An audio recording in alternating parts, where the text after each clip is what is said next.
Blessings of God, the most merciful. This is Amr Sultan, QHSC Business International CEO. I hope you are following on videos.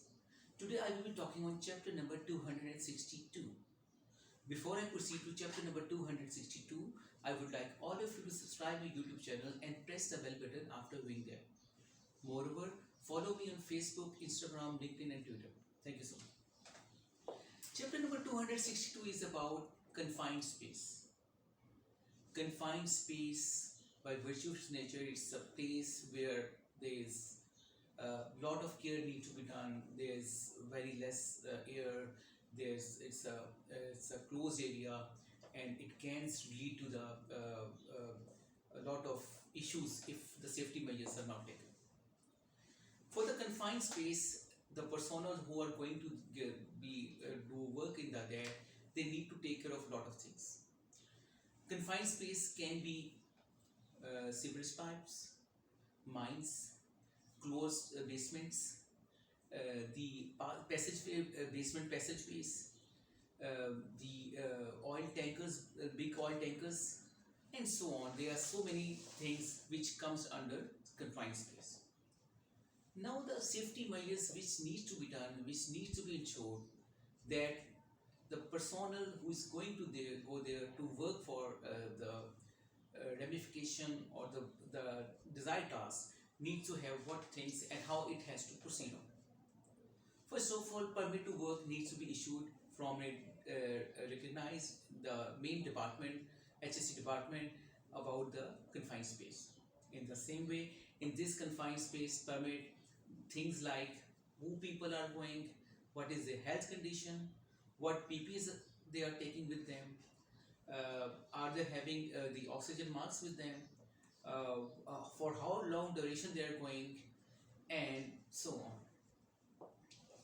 on. Now, things which needs to be taken care from the HSC point of view when the personnel goes in the confined space, which needs to be tackled very appropriately and diligently. Few things like electrical connections for that confined space need to be needs to be closed down before the personnel goes there for the work. Mechanical connections need to be cut off when the personnel go there for the work. PPEs such as helmet, safety harness, the safety clothes, safety shoes, safety gloves, safety goggles, mask, these all need to be worn. Moreover, oxygen meter needs to be with the personnel when they are going into confined space to check the oxygen level of that place. Further, the oxygen cylinder should be with the personnel who are going in the confined space to have that oxygen cylinder for that specific time when they are going and working in the confined space.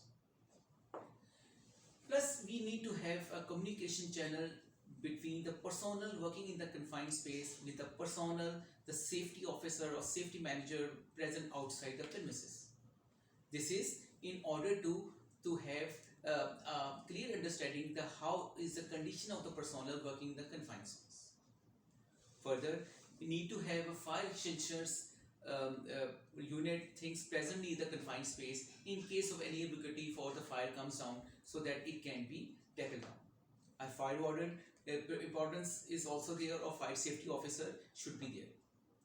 Moreover, first aid kit should be present within the same premises so that first aid things, if any ambiguity comes down, can be tackled properly. Light plays a very important role. A light should be in the confined space also. Moreover, there should be a job rotation of the personnel working in the confined space so that they don't get tired and they complete their job duty appropriately and completely. The health condition of the personnel should be okay, and the oxygen level should be checked and verified time to time so that the desired task of that confined space done appropriately and completely. If you need more details, if you need analysis, recommendations, reports, you can contact me from anywhere in the world at +92 335 734 7400. And you can reach me on my another number at +92 314 639 7990. And you can reach me on my email at amirsultmrana@yahoo.com.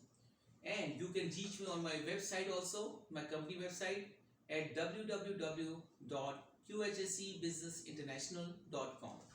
Thank you so much.